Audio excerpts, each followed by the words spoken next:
All right, Coach, we're going to get started with Kellen Olson. Hey, Monty, how was practice today, and what were the things that you really focused on after last night?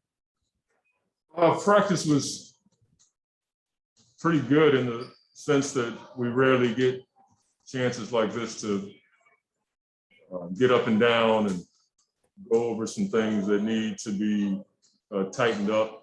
When you look at the game, you look at the shot making of Miami, and you kind of lose sight of the fact of the why they made so many shots and what led to the open looks they had. A lot of it was, one, they played with great intensity and they pursued the ball well. But I talked to our guys today about, my putting them in tough spots last night, not getting us ready for the kinds of different defenses that we saw in the game, from different zones to pick and roll changes. Just felt like I didn't have our guys as sharp as we could have been. We had a good amount of time to prepare for them. They were here for a couple of days practicing, and you just had to anticipate that they were going to throw some different defenses at us and, crash the boards with the intensity that they crashed with. So today was a great day for practice, but also just a day for us to sharpen up.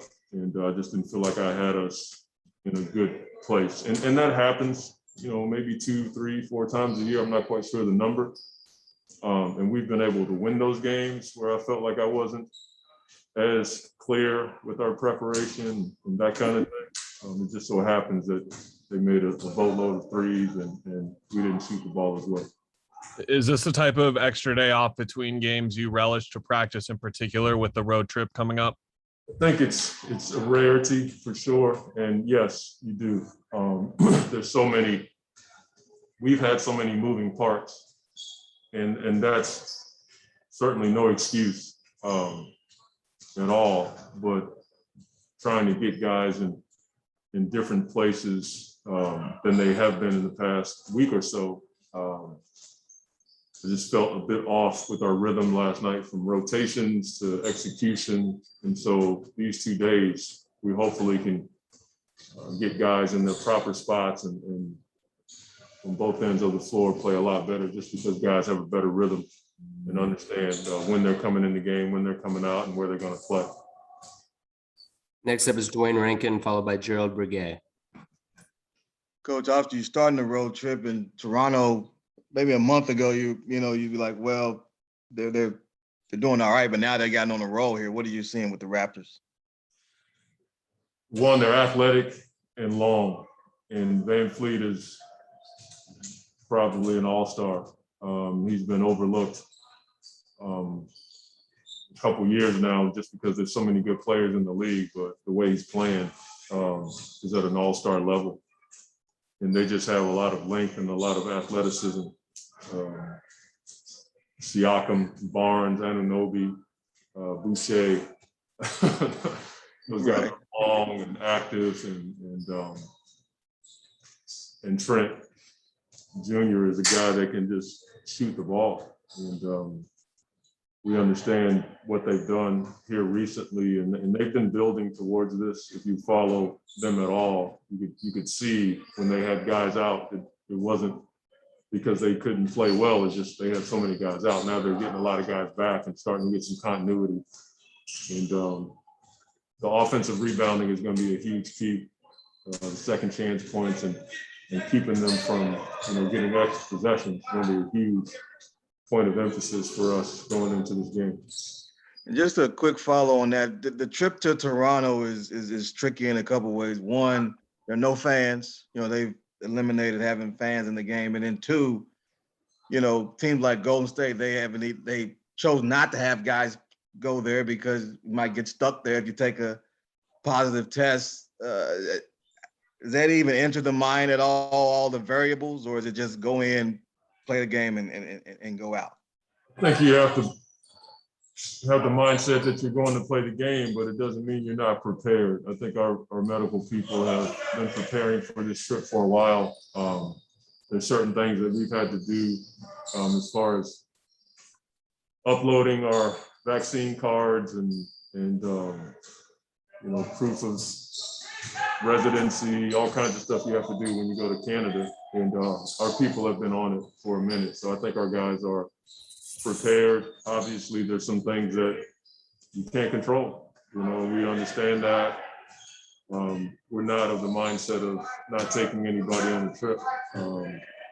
Everybody that played last night will be on the trip. Thanks, Coach. Next up is Gerald Briguet.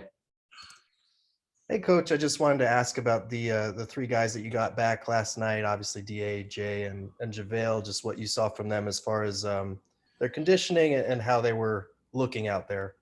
I thought I didn't see anything that was terrible or even close to that. I just think it takes a minute to get your rhythm back. And that's what I was referring to earlier, just trying to put guys in a good place from a rhythm standpoint so that they can be at their best. I didn't think I did a really good job of that last night. I felt off all night long with the rotation. I thought DA and Jay had really good energy. I didn't play JaVale enough to make a great assessment.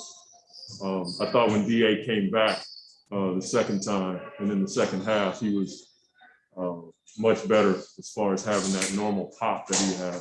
And I was trying to play Jay in shorter segments just to, give him some relief because he does run around a lot more than most of our guys because he guards multiple positions.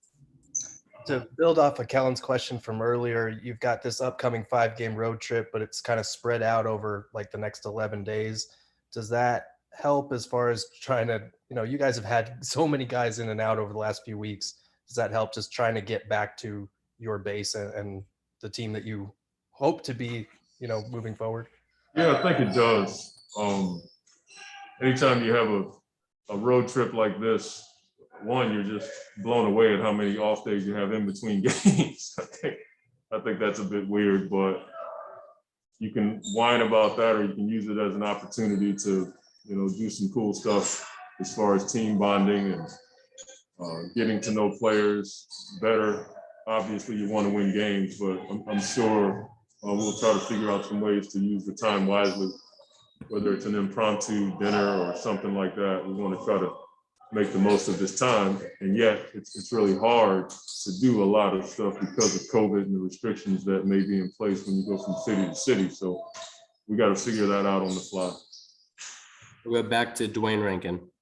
Just had one follow off of that, Coach. You guys were originally supposed to play Toronto and then play Detroit in a back-to-back.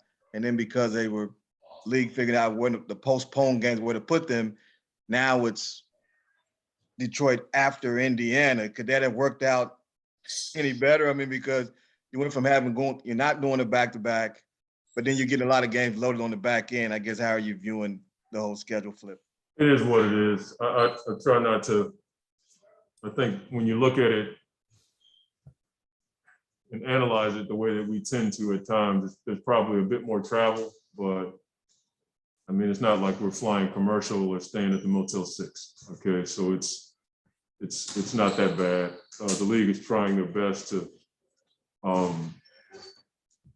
make up for some of these postponed games, and we understand that. We're trying to do everything we can to, not complain and just do the best we can to keep business going. And sometimes you have to make some sacrifices. We had nothing to do with it, so we just have to play the cards we're dealt, and go out and get wins. Our focus is to win games, and we're not going to complain about stuff like that. I think we have to have the same mindset that we had when we went into the bubble. We're not going to let those logistics write our story. We want to be able to write our story by being productive on the floor. Thank you for the time, Coach. Thank you.